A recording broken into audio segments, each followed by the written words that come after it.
Your reign is over. Now to collect the ash. I should probably have brought a bucket. This looks like the stuff. Let's see if there's any more.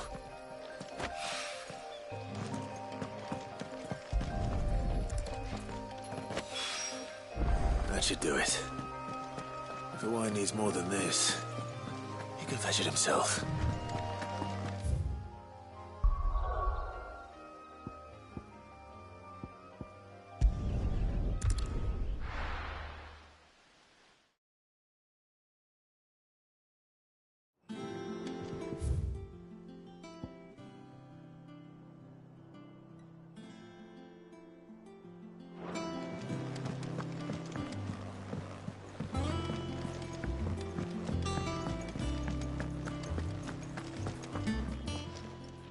And what can I do for you? Go on, then.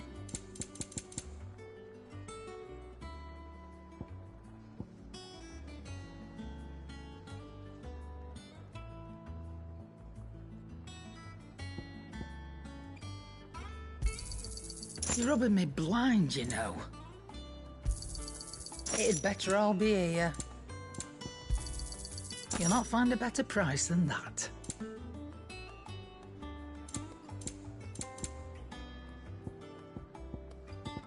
Finished, are you? Back, are ya? What do you want?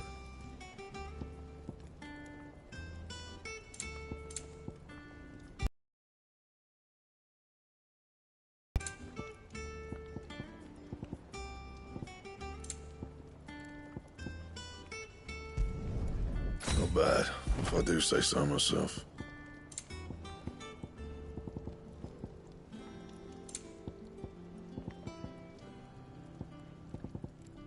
And? Clive? You're a bloody riddance.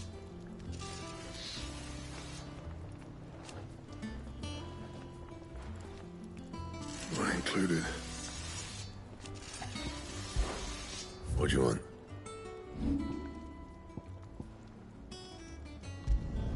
Not my best work, but it'll do.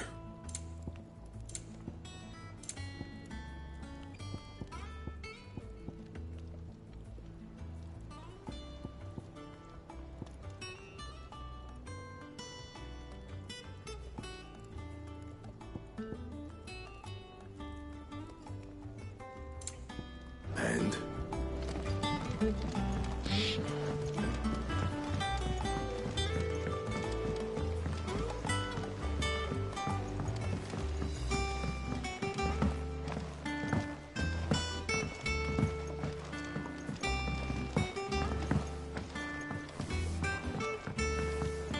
Wish I could take one of our birds.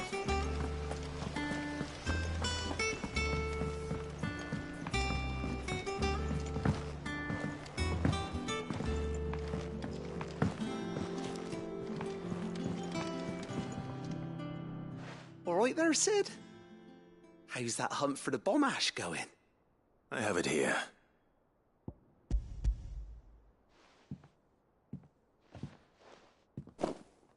That's the stuff.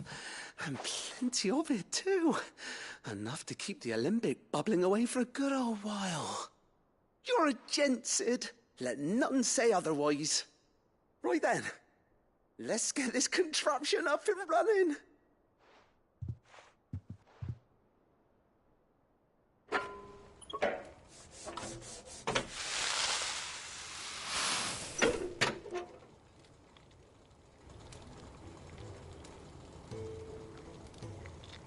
There we have it.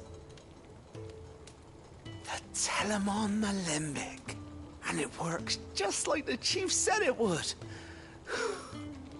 Very impressive. Says the man who cut down a burning boulder. Speaking of which, I still haven't returned the favor. There's no need. The good it will do for the hideaway is reward enough. Don't be silly. Why don't you let me take a look at that bag of yours? The one you keep your potions in. Reckon I could work some magic on that. What kind of magic? Well, we happen to have isolated a substance in our test run of the Alembic that I reckon will make even the toughest lever supple as anything. Thought we might use it to breathe new life into old boots and the like. Save the hideaway a few gil. Ah, I reckon if we slap a bit on your bag, it'll loosen it up enough for you to squeeze in a bottle or two more. Well, it can't hurt to try, I suppose. That's the spirit. Leave it with me. I'll only be a mo.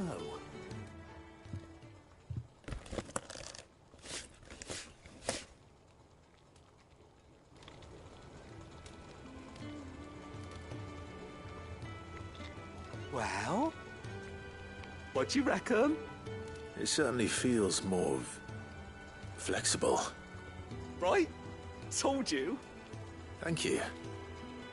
I think. No. Thank you for supporting Mid and the rest of us in our endeavors. Without you, we'd never have been able to discover wonders like that stuff I rubbed on your bag. And I'm telling you, there's plenty more where that came from.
Is it business or pleasure?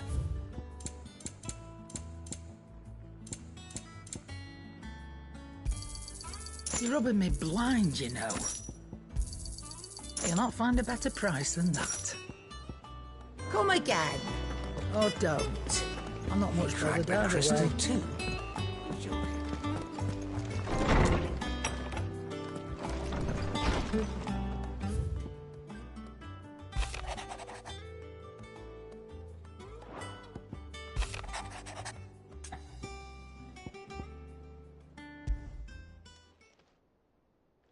Hopefully it's nothing. But I should speak to Blackthorn just in case.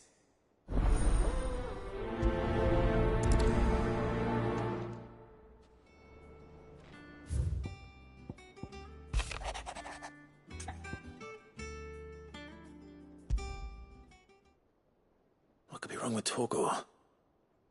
He seemed well enough when I last saw him.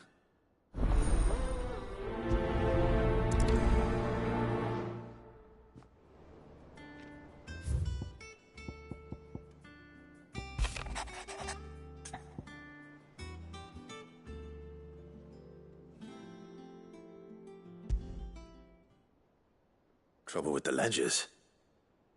Shouldn't he be asking Otto for help?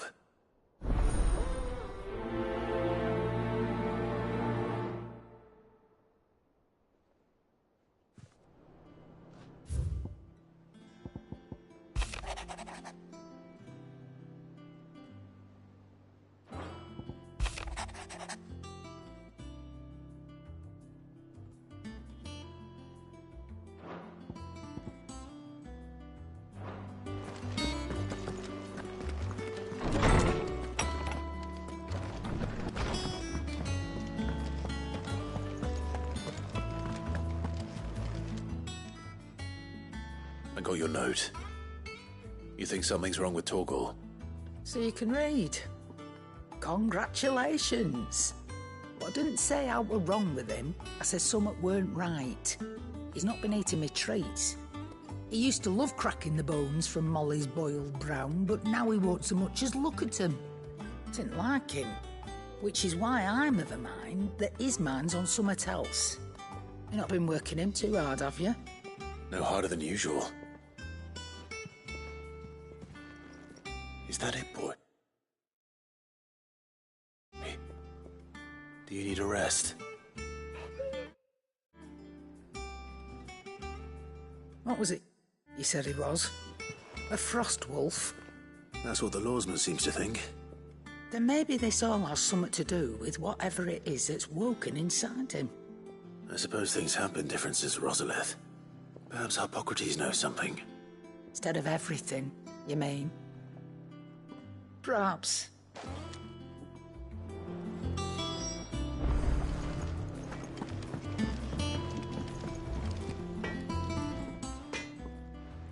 Blackthorn, do you have a moment? Not really, no. This won't take long. I just wanted to ask how you're getting on. August was worried about you, that you might still be doubting your craft, even after learning the trick of that cuirass. Is there something else weighing on your mind? Perhaps sharing your thoughts might help. That bastard's like a dog with a bone. Still, he's got a keen eye, I'll give him that. He's just, well, Karen showed me something. Something I've never seen before. And that was? A sword.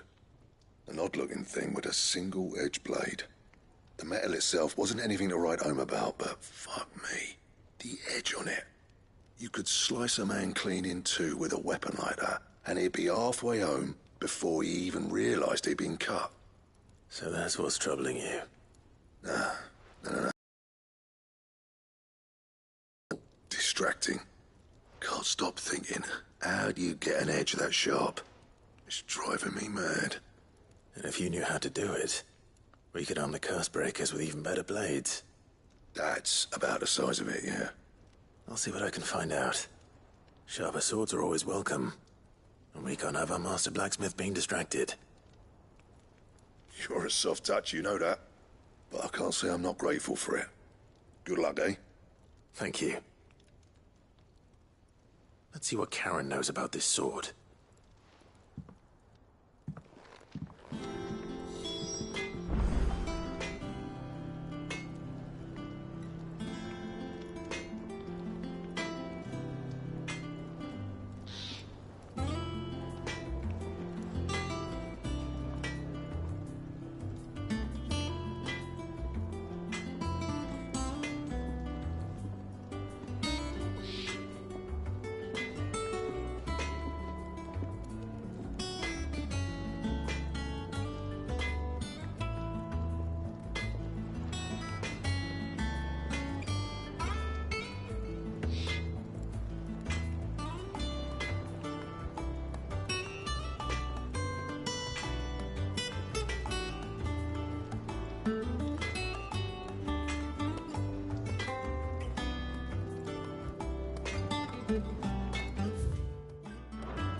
You're looking well, Karen.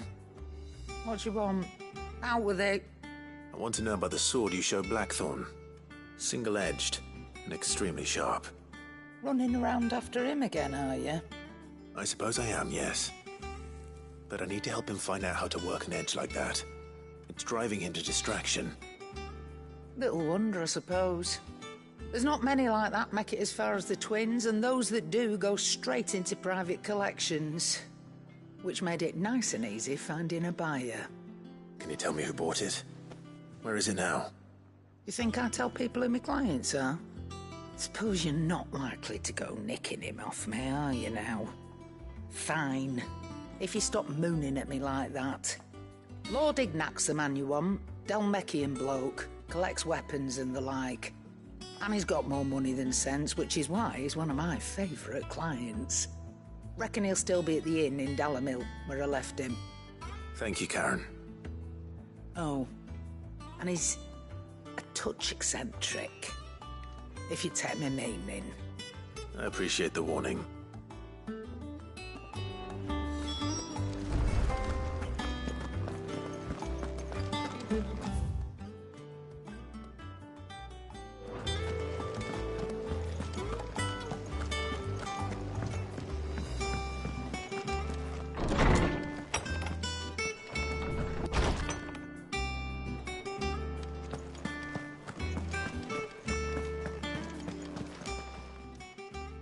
Lawsman, I need to ask you about Torgal. Something's not right with him.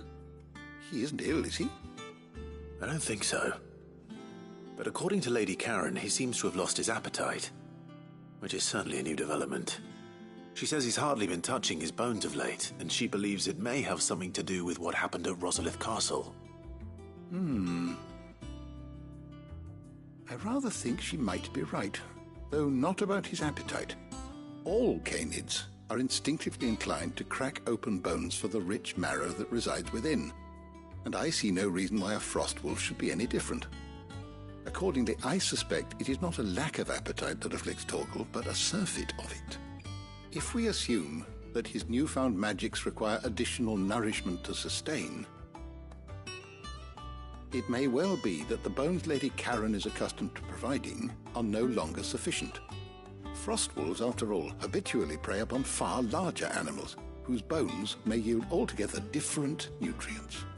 As to where one might find a suitable substitute, some antelopes that graze the meadows of eastern Rosaria have been known to grow to a size more than double that of their lesser cousins. I don't recall ever seeing any that large. And little wonder. The oldest and largest such creatures rarely leave the safety of the highlands for fear of predators. The last elder antelope sighting I recall hearing about took place near Cressida, and that was long before the village was abandoned. Even so, it seems like a good place to start. Good hunting, Clive.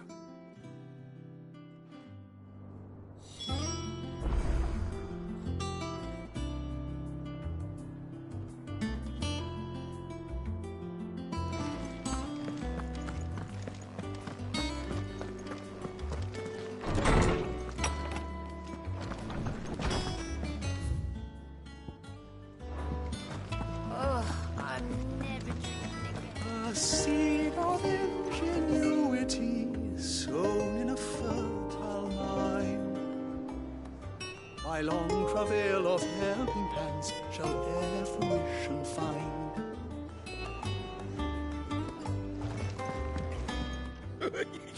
Ivan's newest dish is a masterpiece. Once you get over the urge to gag, that is.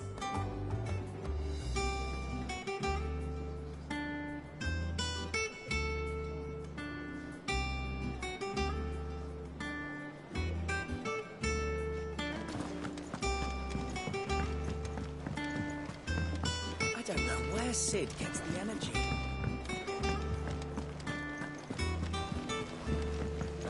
Is that the thing Tomes helped? Mid told me she was building a ship.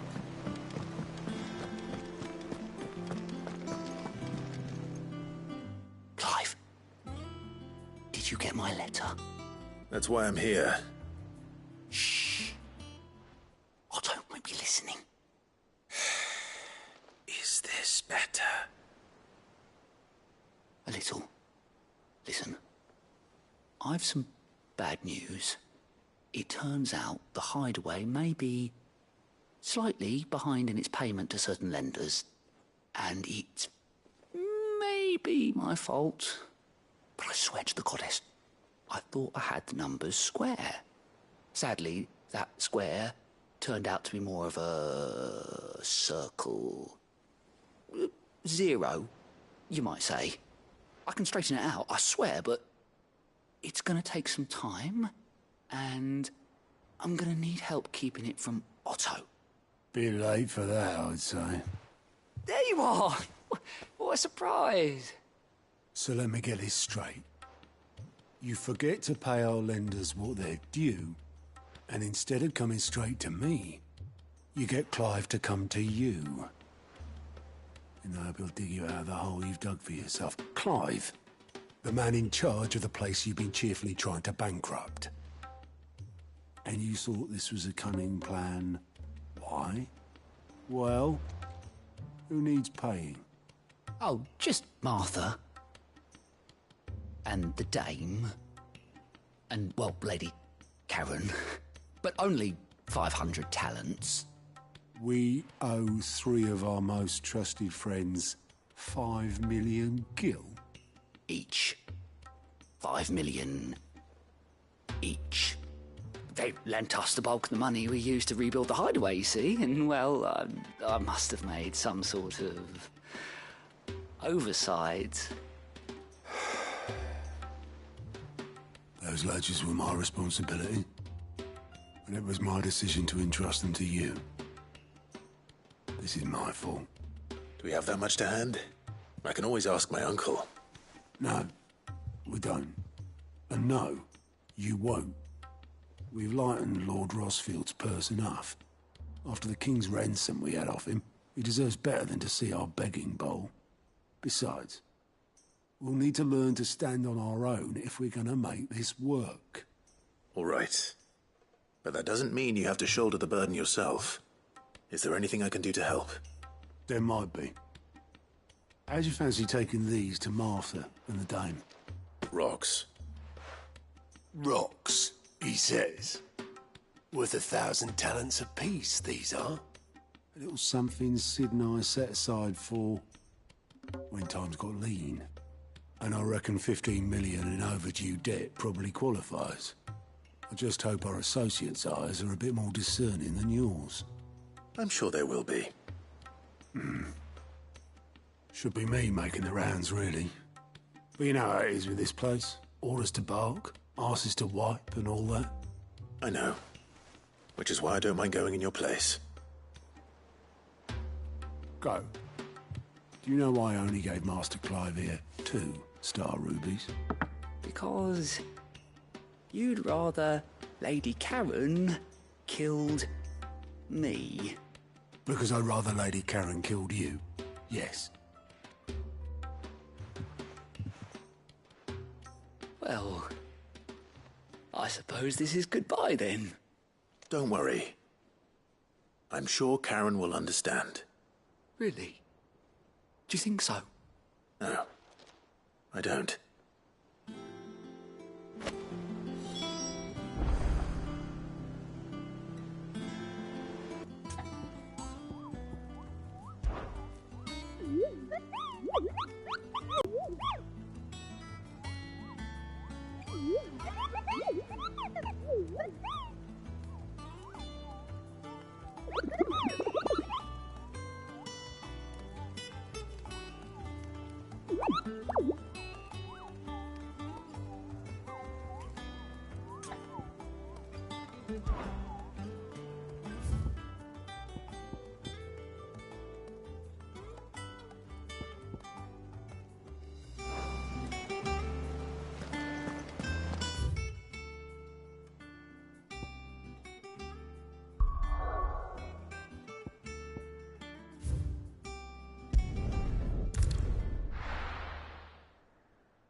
Clive, we weren't expecting you.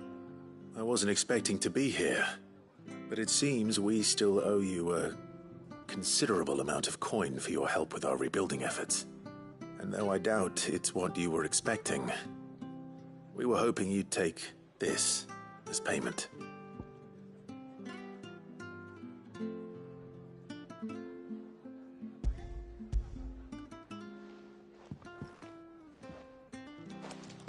A star ruby? I can't accept this. It's worth at least twice what you owe me. More if you can find yourself the right buyer. Think of the difference as interest. Interest? If word got out I charged that much, no one would ever borrow from me again. Anyway, why are you the one here asking me about this? I'd have expected Otto. Bit much sending the Lord Marquis out to settle your debts, isn't it? The old goat working himself to death again. Something like that. Most days I think he's the only reason the hideaway's still standing. Same as always, eh? Back when the place was nothing but a twinkle in the eye of a recently retired Lord Commander, word is he was the first one Sid reached out to. Probably knew that without his strong arm and level head, the idea would never get off the ground. Sid may have been the face of the hideaway, but Otto's always been the backbone. And when Sid passed away, we were all worried that would be the end of it. That Otto would just give up. His death was hard on everyone. But it must have hit Otto hardest of all. But he didn't give up, did he? Quite the opposite, in fact. If I recall, he was the one who nominated you as Sid's replacement, and rallied the rest around you. I reckon what he saw in Sid, he saw in you too. And don't we all? Doesn't hurt that you're half as stubborn and twice as handsome, neither. That, and you keep good company. I suppose I do.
No use calling Ambrosia now.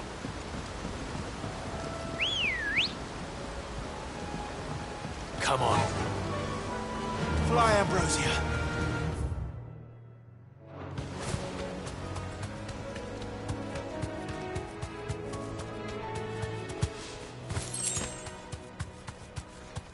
Be safe.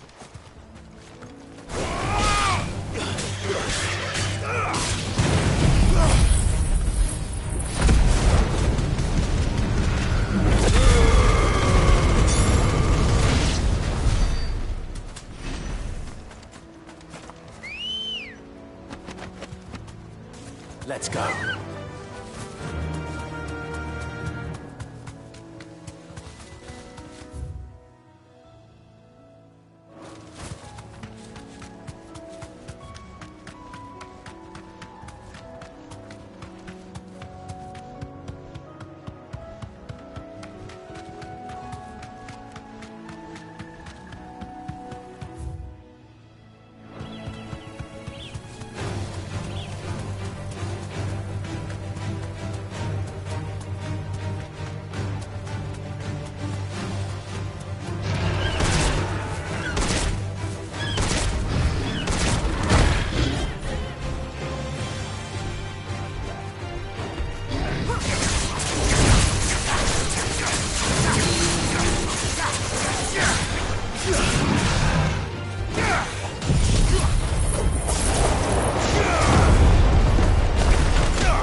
Fly, Ambrosia.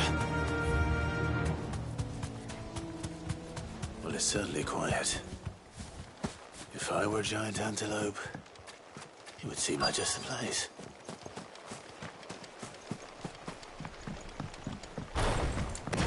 I doubt we'll find one bigger than that. You hungry, Torgal?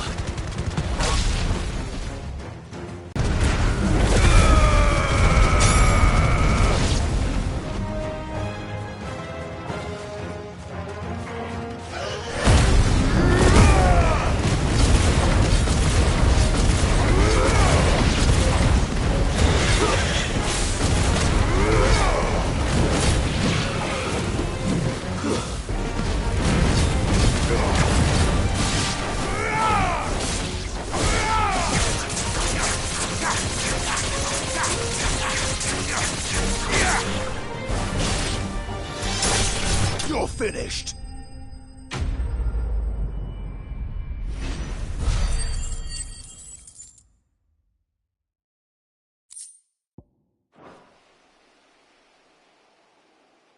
Now,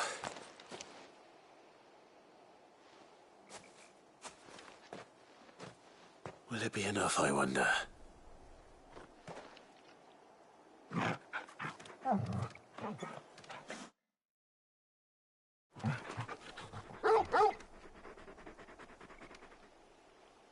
I say that answers my question, which means we owe the lawsmen our thanks. You're just a big puppy, aren't you? A very big puppy.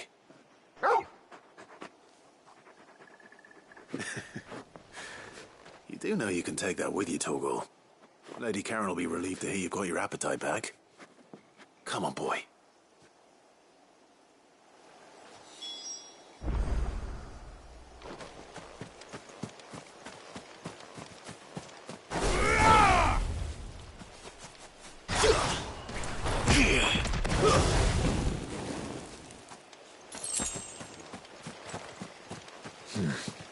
Not here.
There's no turning back.